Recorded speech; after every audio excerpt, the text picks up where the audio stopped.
everybody, welcome to episode 14. Oh my God, we're almost in the mid-teens of the Hey Kerwin show. I'm kind of excited, I've got to tell you. Like, we just watched episode 12, just proved episode 12, about to go live. We're getting good.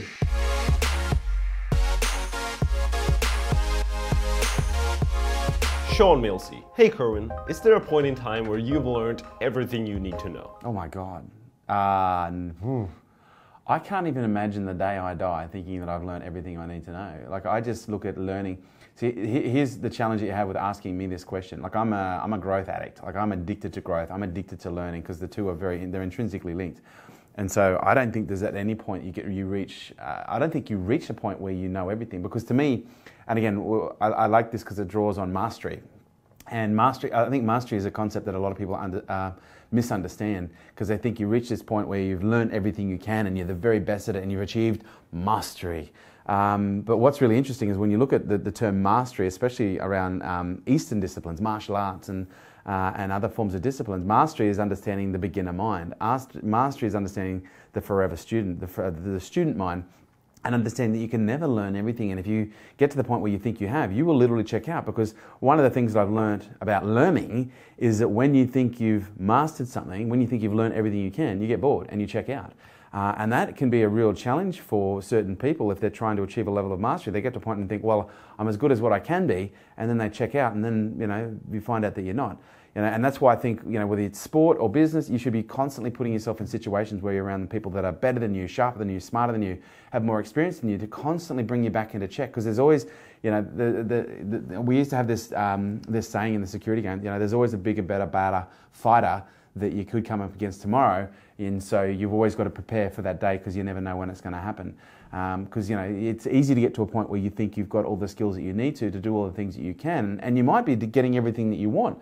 But that still should never allow you to rest or to relax to the point where you think you've learned everything. This is going to be a really easy one. There's just no such thing as knowing everything. And to think that there is arrogant. The only person I've ever met that knows everything is 15-year-old boys and 15-year-old girls, because they think they fucking know everything. But anyway, I don't have one of those yet, but I've had a few mates that have had them, and dear God, it's frightening.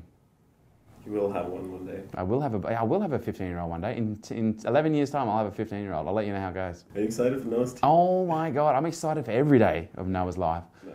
Yeah. All right. Jennifer Gatewood says, Hey Jen. Hey Kerwin. Hey Jen. Do you think it's possible to have more than one purpose throughout your lifetime? Yeah, I think a purpose is something that's evolutionary. It's organic. It's something that can definitely evolve. I don't think it's necessarily going to change too much based on my own experience.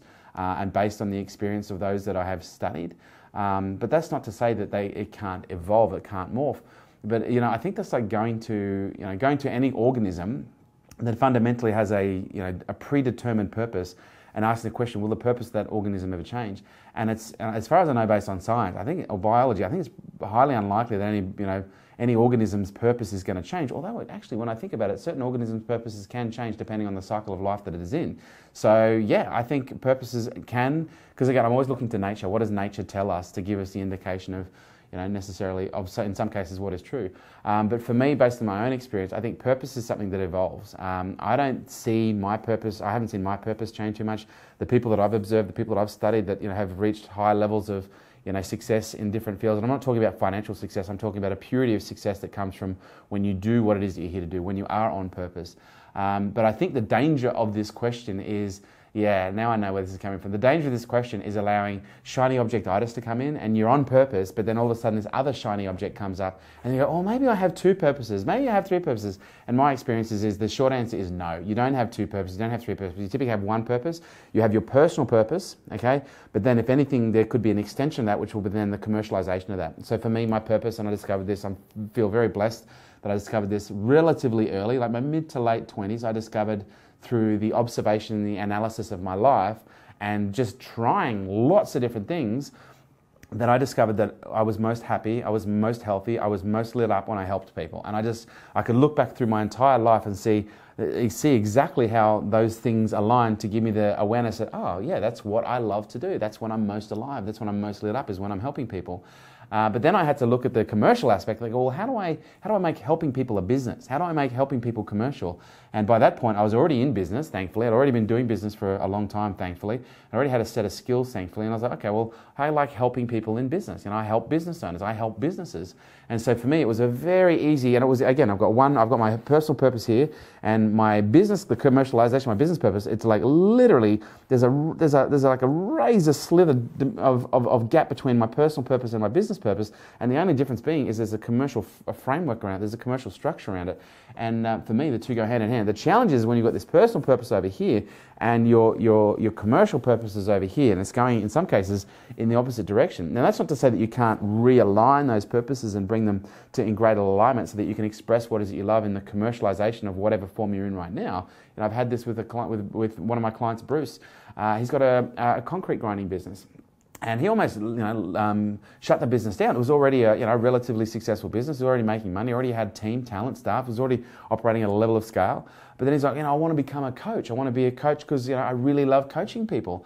And I was like, so that's your passion? Yes. Coaching people you love? Yes. I said, okay. So how often do you spend thinking about it? All the time. So how often do you spend actually the time coaching people in your business? And he's like, oh fuck. And he was sitting there fantasizing about this thing that he wanted to do, but what he didn't realize was the opportunity to express that passion, the opportunity to express that, that language of his purpose was right in front of him, but he didn't see the connection, and as a result, he didn't get to express it. And now, he is, heavily involved in coaching his team. He's also heavily involved with us in K2, coaching some of our clients as well and helping and supporting some of our clients as well. But what you've got to understand is he didn't have to go and start a new business and try something new. He just found a way to express what it is that he loves to do, what his purpose is, in what he was already there, what he'd already spent, a great deal of time building. So you've got to be very careful now, because this question is loaded with danger by me saying, yes, you can have more than one. Can you have more than one purpose, or can the purpose change? No, can you have more than one? I'm going to say it can evolve, but I don't think you can have more than one purpose. You can have the commercialization of your personal purpose, but I think what you're going to right now is that desire to do lots of things, and the man who chases two rabbits. On Instagram, we have the Swim Studio NC. Ooh, swim studio. Sounds sexy. Wow. Hey Kerwin, what have been some key learning points and successes you've experienced in recruitment? Key learnings. Let's start with key learnings. It is fucking hard. Only yesterday, a perfect example, I had this lady came in to interview for the EA role. Sharp as a tack, strong, great experience, and she was talking about how her highest values were honesty and transparency. And all the way through the interview, she was not just giving off the vibes. She was saying, "I want this job. This job is great. This is what I want. This is the culture I want to be around." Yada yada yada yada. And I'm thinking, wow, this chick's got some real goods. She'd flown down from Brisbane.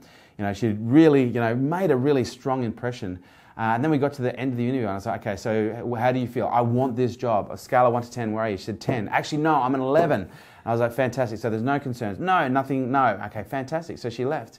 And then I interviewed, 2 other girls, and I was like, you know what, I actually really like this girl. So we'll ring the recruiter, and we'll have a bit of a conversation with the recruiter. Anyway, rang the recruiter, and then the recruiter's like, oh yeah, no, she's not really sure about the role. In fact, she went to another interview just thereafter, and she took the very next interview, took the job of the very next interview. And I was like, oh, that's great for her. But then she gave some feedback that wasn't negative. It was just like, oh, he was a little bit intense, a little bit intimidating, even a little bit aggressive, which is like, which I was like, wow, me, aggressive? Okay, fuck off. I'm just kidding.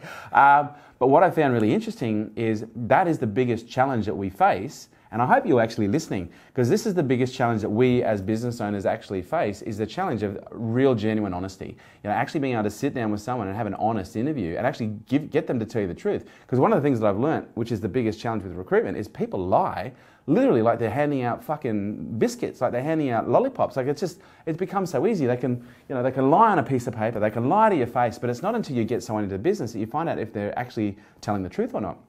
And therein lies the challenge. Because some people think, well, if I just fudge a little bit on my resume, if I just fudge a little bit in the interview, then surely I'll be able to make up for it when I actually get in here. And in an environment like this, you can't lie on your resume. You can't lie in an interview and come in here. You can't lie about being a high performer and come in here and go, well, I'll make it up once I get there. Fuck no. Your weaknesses will be revealed within seconds, minutes, hours, at the least days or weeks if you are not legitimate in an environment like this. So one of the biggest lessons I've learned is, it really is a behavioural assessment. It really is. And I wish I could hook people up to a fucking polygraph, because so many people just bullshit, to try and get the job. And that is a real issue. And some people don't. I know there's a lot that don't, but my experience is most people do, which is, it says a lot for the area of sales and how people are conditioned to sell. People are conditioned to sell by using, in some cases, untruths.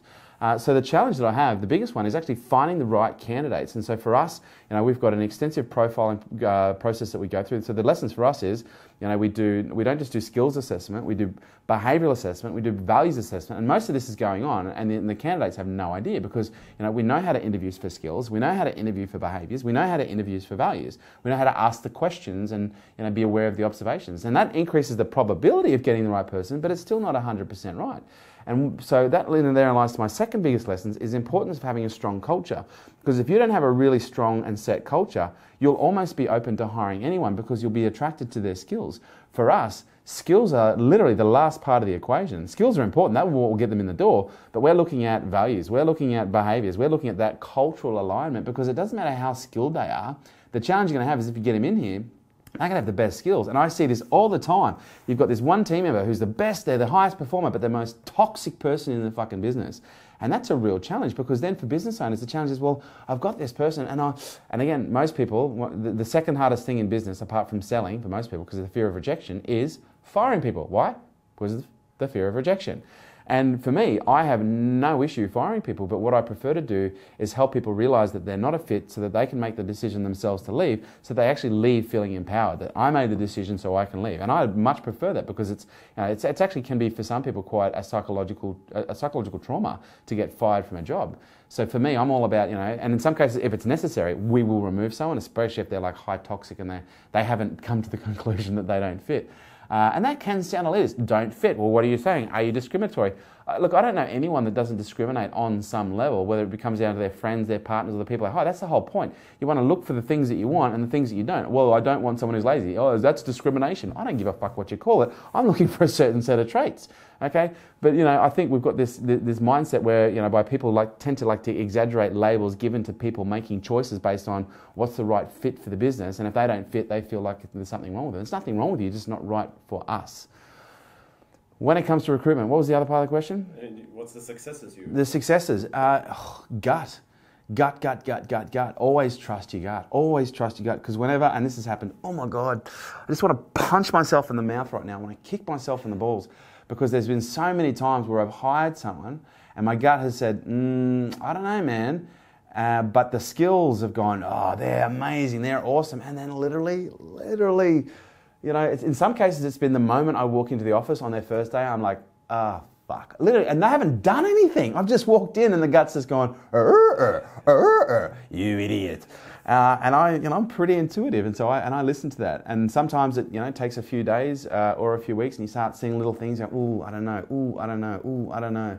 But I would say that when it comes to the successes, my gut, I'll tell you right now, and it's interesting what's playing out right now with some of the things we're talking about.